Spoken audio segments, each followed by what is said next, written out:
Counsel Culture, Session 2 with relationship psychologist Sadia Khan. She's dropping gems with her 3M method. First session, we mastered ourselves. Second one, mastering women. It's going to get interesting. Let's get it. Once again, we are in a safe space and a brave place, not to be canceled, but to be counseled. And I have the honor, privilege, and pleasure of being counseled today, once again in our second session, with the amazing Sadia Khan. Pleasure is all mine. Always a pleasure. This is, first of all, you've helped so many people, specifically even men around the world, and your philosophy and your psychology based off of masculinity is what we've been discussing in your 3M method, which I believe is phenomenal and will help so many men out there. So, tap in with Sadia and her program. You could, what is the website? Well, it's sadiacoaching.com, sadiacoaching.com, where you can master yourself, then master women, and then master relationships alongside with me along the way. Yeah, and it's amazing. And our first session, we were talking about mastering self. Yeah. Now our second session is about mastering women. Mm-hmm. And we ended our last session, you asked a very... Yeah, I was asking your desire to be with different women. Is it changing the woman or changing the sex? Is that what you're looking for when you... So it's interesting that you, again, because I ask myself this often, and I, me, when I'm working on myself, I go seek answers. And at one point, I thought I might have been addicted to sex, and I went into the therapy. I was like, do I got to go to rehab? What do I got to do? Because people would say that to me, and I was like, I got to understand it, because I honestly don't believe I'm addicted to the physical act, and I've done everything where, practicing abstinence, I mean, even celibacy, which is, those are two different things that I learned and understand, because, celibacy is when you're saving yourself for marriage. And I did that at one point early on in my life through my, walk in Christianity, faith relationship. There was a time I was engaged to somebody and we're going to save ourselves, and maybe we're going to be celibate, and she cheated on me. But see what happens when you're faithful? You see? Exactly. I tried to do it one time. It's her fault. But no, in all seriousness, I realized that I have the ability and the discipline to withstand, and I've done it before. But what I am addicted to is pleasing and attempting to, I want to say this correctly, because I was like the hopeless romantic, but it's more like I'm addicted. I'm in love with being in love. And so I do have those issues with, those early stages of love bombing, the honeymoon, excitement. I love that. And then I know I've learned that can't last forever. And it's like, so it looks like at times it probably can be manipulative, because I'm going to pour it on thick at the beginning because of the chase, because of the newness, because of the desire. And like, oh wow, I met a beautiful woman, I'm going to send her flowers. I'm going to find out what her favorite perfume is and her favorite designer. It's going to show up in the boxes. Like, I'm literally like, The Notebook is my favorite movie. Like 50 Shades of Grey was like one of my favorite books. Like, I'm trying to be that guy. And be every woman's desire. Are you addicted to her falling in love with you? I think I am. Okay. I think that's, and like that goes back into the pleasing aspect. So even when it comes to sex, like I'm usually like, it's not good sex if she isn't pleased to ecstasy. Like I have to be like, yo, nobody put it down like that ever before in life. And that's when I'm like, okay, if it's about me, I can do without it. Like I can reach my peak in 30 seconds by myself in the shower if I need to. You know, like I'm not that. To me, that's not intimacy. Why does her falling in love with you matter so much? I don't know. Yeah, why does that matter? I don't know. Like even I'm like, does it go revert back to my upbringing and child? I don't know. I mean, I definitely grew up in a unorthodox. Did you grow up with, household. when you were really young, like teenage years, did you get many girls? Were they Absolutely. So and it's always come really easy. It's never been a lack of access. I was the kid, like, I was in kindergarten. The girls were chasing me. You know what I mean? Yeah. Like, I've just been somebody that always, had a love for women, and they usually love me back. Like, so I've never had an issue. I never had a problem. I've always, other than, I mean, obviously my issue and problem became like too much, you know what I mean? Like, as I call it, access to excess. Yeah. And then when that gets, too much of anything, it's just like not enough. So finding that balance is what I've been dealing with. But like, if we're now talking about mastering women, like I feel like I have mastered women. Yeah. Like, I love them. Like, I think Tupac said he wanted to sit down and meet with Prince because he loved women the same way that Prince loved. So I want to sit down with both of them in heaven because I'll be like, guys, Prince, Pac, and Nick, we the same. We love women at that level. A worship level. Like you worship them, like at some stage? Absolutely. Okay. In that like reverence, like honor, like wanting to please and do everything I possibly can. But then my issue is, once I feel like I got you where I want you, then my attention is to the next one to worship. And it's like that, obviously, no one wants to be in a relationship with. But then do you find like yourself that. more attached to then toxic women when that happens? Because those women are harder to kind of impress, or does that not really happen? I don't believe any women are toxic. You don't think so? I think that term, well, and I guess because that term has been thrown at me so much that I believe women can be emotional and at times overly emotional, and I value that. I value a woman's emotion. I value a woman's intuition. All that passion. Like, I'm one of those that I was like, you so cute when you yell. You know what I mean? Like, I'm that guy. Like, you turn me on when you're mad at me. Like, I value a woman's energy and passion and emotion, and especially like I can also take accountability. Like, if I fuck up, I know I'm gonna come. I came home late. She gonna be mad. Then I get to the challenge accepted. I get to try. I'm gonna rub your feet. I'm gonna do all of the things to kind of get you unmad. Like, I like that process. Like, I'm drawn to that type of energy. So I'm just, and I've been really good at it. You know what I mean? And that's the thing where, the average person from the outside looking in, like, why would 6 women agree to do that with him? Or, he ain't that cute. Or, he ain't amount of money in the world would make me like, but the level of love and care that I attempt to put forward, I really feel like that's one of my goals in life is to like, how can I please this person? How can I give her everything that she's ever wanted? Especially now when I know I'm dealing with like, you're under public scrutiny because of a scenario that I put you in. So what can I possibly do to make your life better? Okay. So are you generally a pleasure seeker rather than a peace seeker? Because men in this position, what ends up happening is they seek pleasure rather than peace. So they would much rather be in a stimulating environment. They need to be excited. They need to enjoy. They need dopamine rather than serotonin. So everything that's pleasure, pleasure, pleasure, that's what they're drawn towards. But they actually find peace unsettling. So when things get calmer, when there's not so much dopamine, and it's actually just a slow release of serotonin, they feel discomfort. They're pleasure seekers rather than peace seekers. And even if you see them on their spare time, they can't just sit with themselves and just be at peace. They kind of need some stimulation. They need to be working, they need to be thinking. So if you're a pleasure seeker as a man, you're going to find that in relationships, that as it becomes peaceful and it turns into a more monotonous relationship, you crave the dopamine, and then it will either lead to fights or replacements. Wow. I think you broke it all the way down. The only thing I would say, I think in my nature, the first 40 years of my life, absolutely a pleasure seeker. Like, that is who I am in my business, and I'm the jovial, even one of my therapists said, I'm like, it's like the forever young boy wonder, like that's optimistic, wide-eyed Peter Pan. Like, that's, I've like never want to grow up, happy being young and adventurous. Like, that's always been me.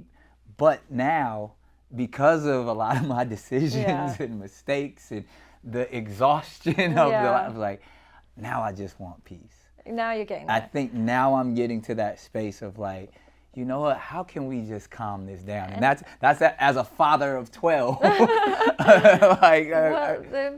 you managed to master how to be peaceful, or what? Is it still something? Nah. Like I think that Peace is super easy. All you have to do in order to achieve true peace in your life is every single decision you make sure that there is no chance of any guilt, shame, or regret. Every decision, even your food you eat, is there any guilt, shame, or regret if I eat that? If the amount of alcohol you drink, is there any shame afterwards? Or if there's women that you select, is there any chance that you're going to regret this decision with this woman?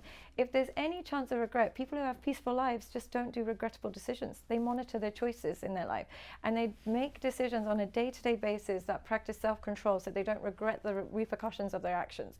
So peaceful is only achieved by the right decisions that you make, morning to night, in every area of your life, with women, with money, with your food, with your body, everything. They simply make decisions that they won't regret, and they achieve peace in life. wow. Can you see how simple she puts it? Yeah, Makes even it like your money, like you just spend it in peaceful ways, means just simply you won't regret it. Even if you buy something silly, but you know you can afford it, it's not a regrettable decision.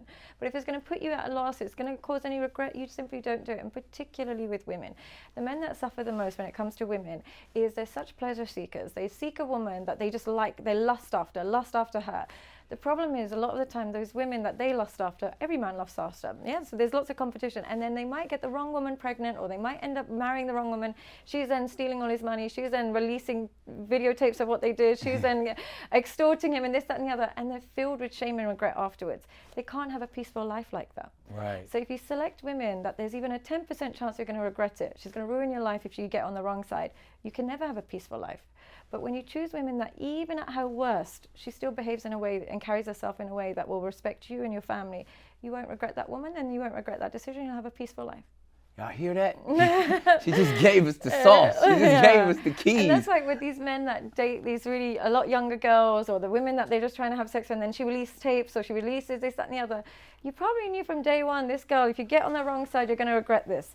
You still did it. So now your life is never going to be peaceful when you make regrettable decisions with women. Well, let's dig deeper with that, because it's, what is that about? And like, is that ego? Is that sexual desire? Because there's something about men at every stage. Whether they're looking on OnlyFans, whether they're actually, desiring relationships with, as you say, whether it's younger women or even women in a different demographic, like culture, rate. Yeah, anything. Because even we've even discussed that before too. Because specifically in the Black community, the idea and it makes a lot of sense where it's like you should maintain dating within your community.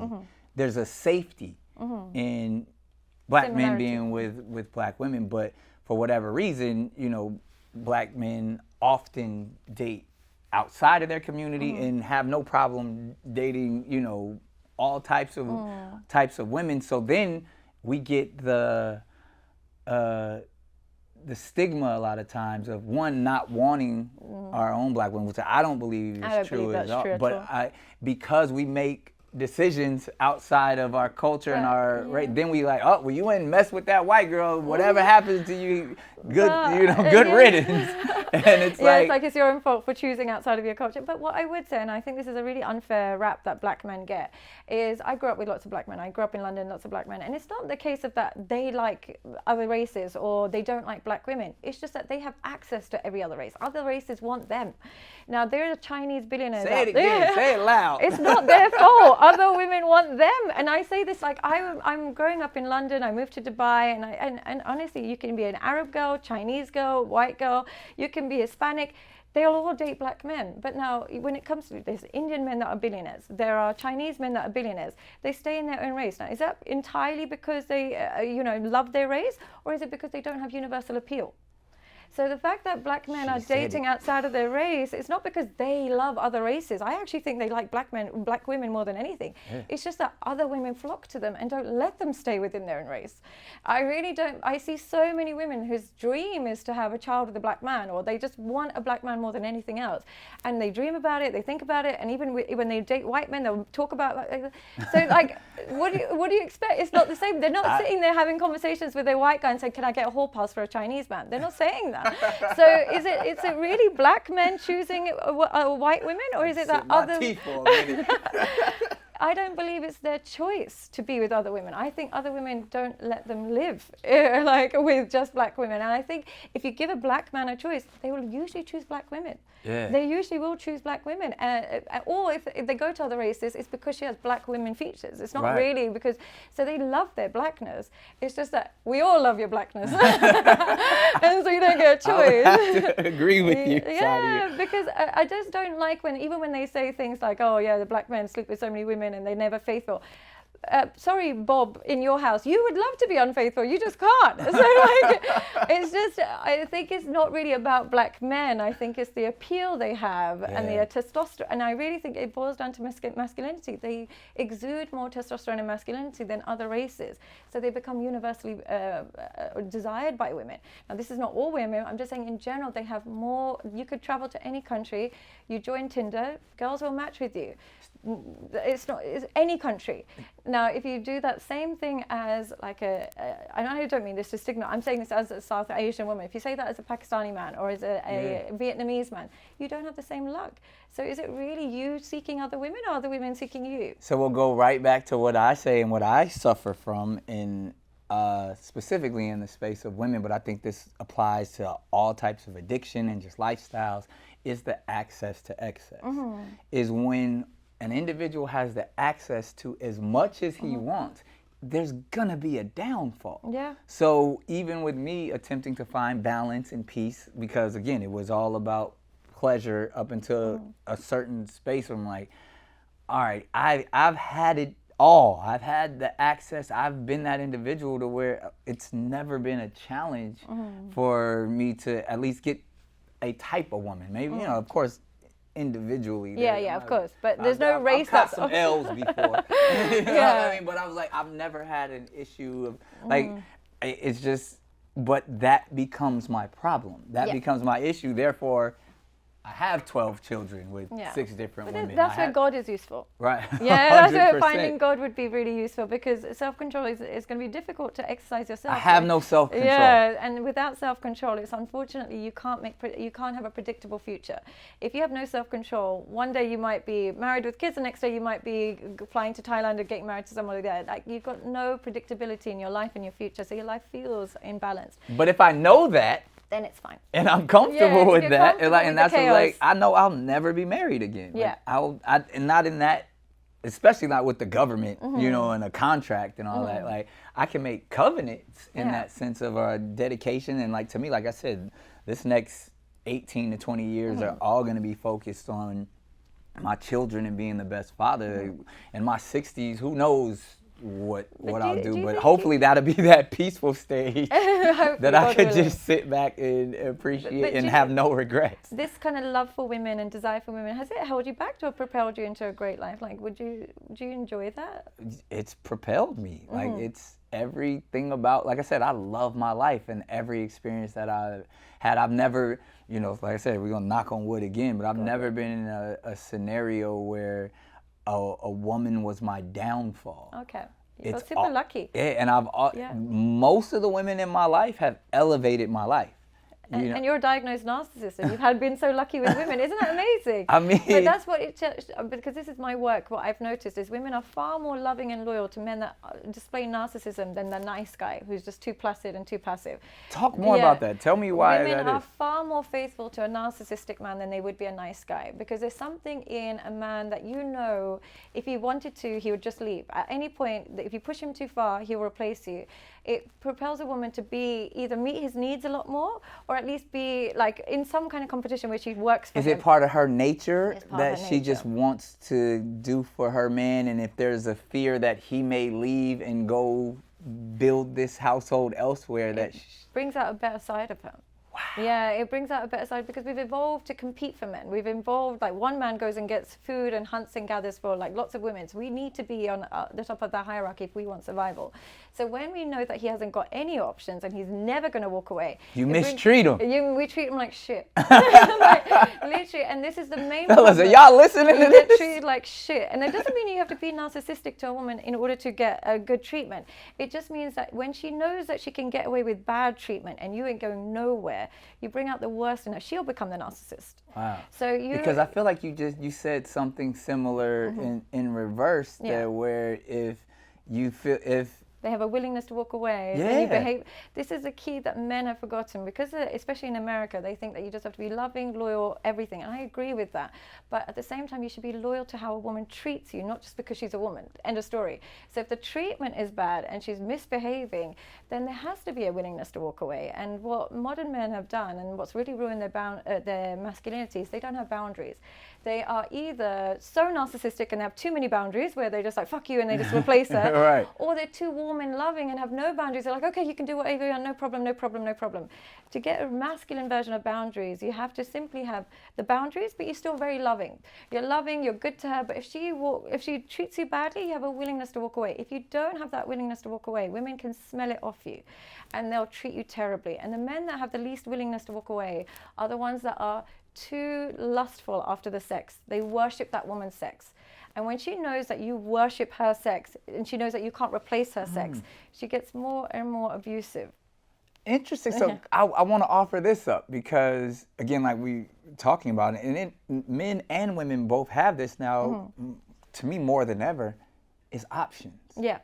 And is that a healthy thing? Because it sounds like what you're saying, it can be healthy because like if I know I have options, like I don't care how good your sex is, like your vagina may be amazing, but it's just she got one too. Like it's up there. And that's what I think we even started off with this conversation. Like when you just remove sex or the actual physical act, and or you know that you have options to get that elsewhere, what is keeping? Well, this is where I think this is where cultural differences matter, because men who are good at sex, they think they're the holder of good sex. So if you're not doing them and if you're treating them badly, he'll go get good sex elsewhere. Men who are not good at sex think it's all about her. And if she's not good to him and she's not working hard, they'll tolerate anything just to keep her because they're not confident in their sexual performance. So the more confident a man is in his sexual performance, the more he has a willingness to walk away, because he knows, okay, if you act a fool, no problem. There's another girl who would love to be on this stick. Like, sorry to get rude. I've said that before. If you're a man who's terrible at sex, and a lot of men are in this generation because they grew up with pornography, because they've self-induced an erectile dysfunction, or because they feel like it's not big enough, or because they're comparing it to pornography, and they've grown up with taking Viagra from like 19, 18 years old. They're taking Viagra. They've lost their sexual confidence.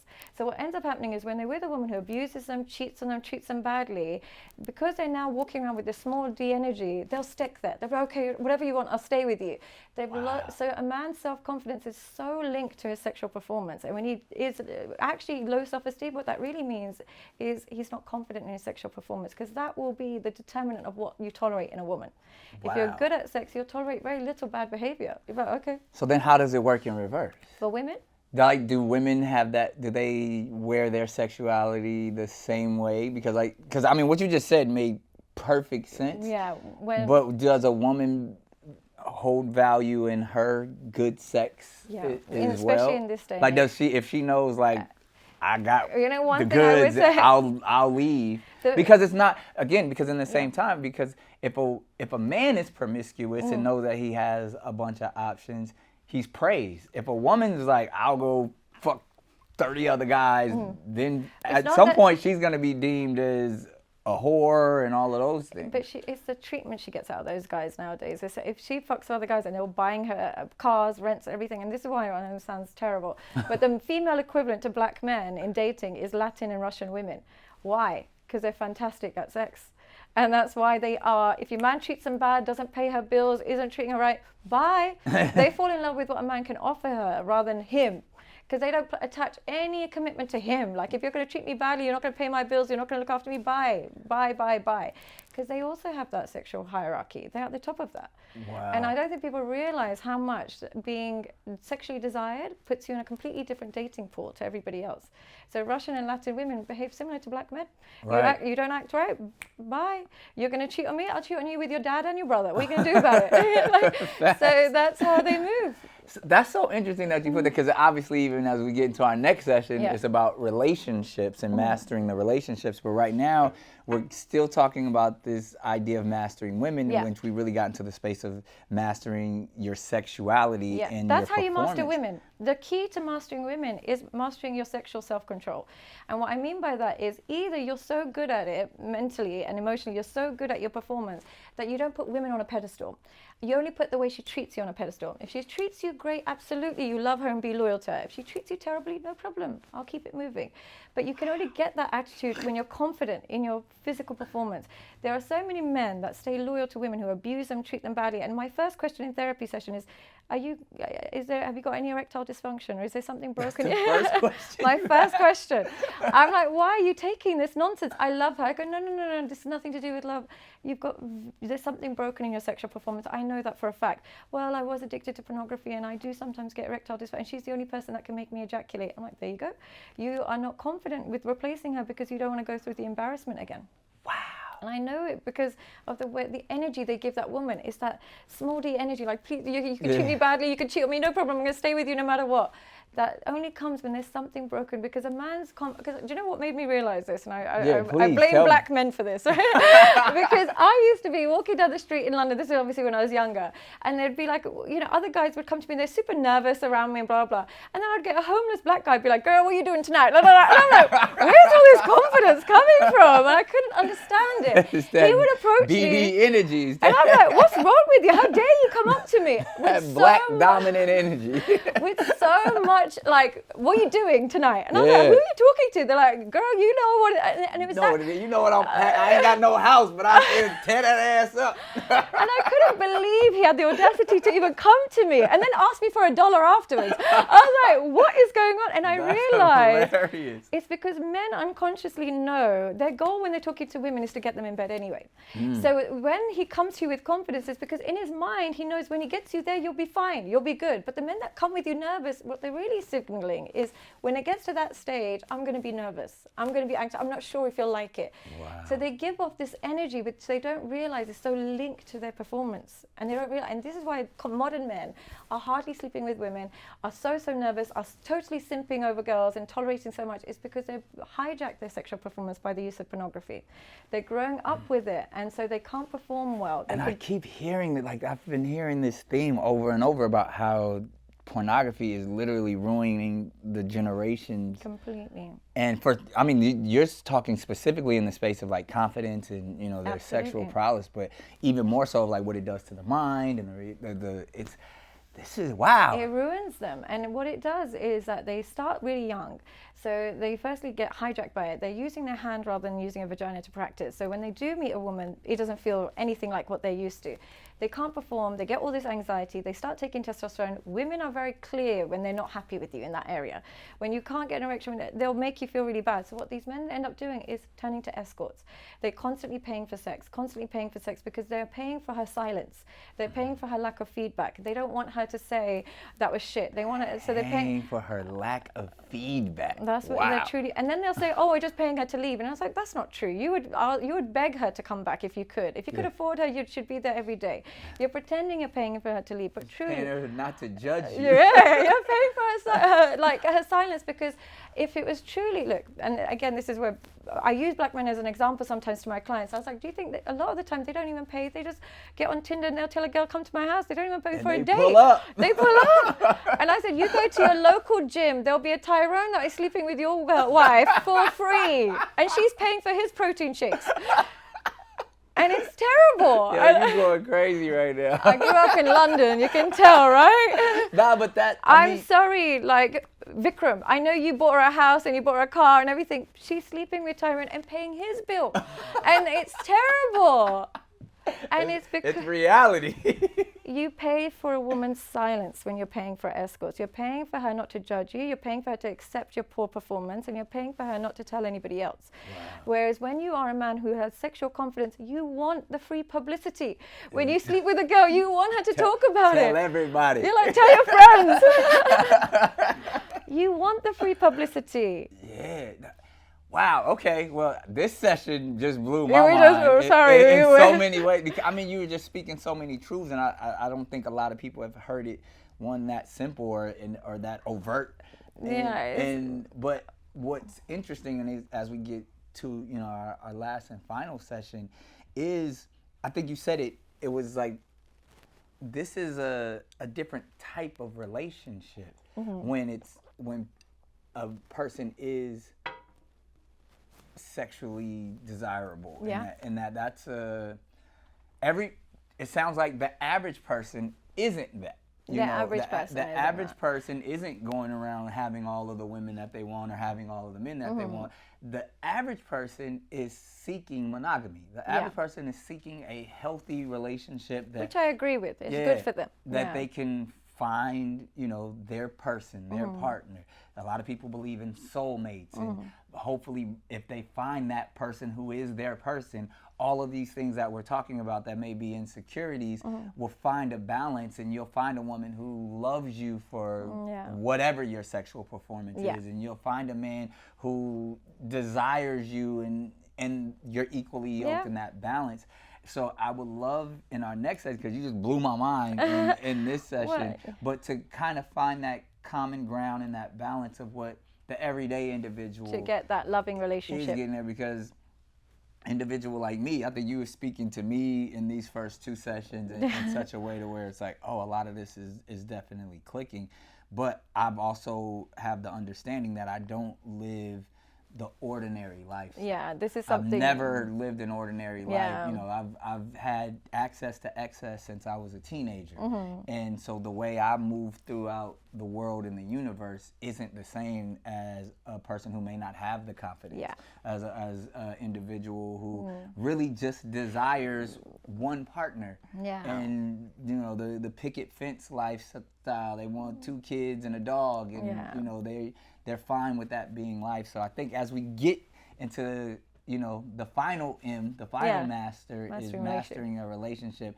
I feel like it would help me as well, because even though I don't desire that, I do understand that is the status quo. I do understand that, you know, the majority of the people that are watching this want a husband, want a wife, and they want to be faithful to their husband. They want to be faithful to their wife. So we'll tap into that, because as you blew my mind in this session, being a troublemaker, I am. We'll reel it in our final session, and hopefully it'll be even more relatable, you know, for that average individual. So thank you once again. Thank you for having me, my love. Like, subscribe. It's Counsel Culture.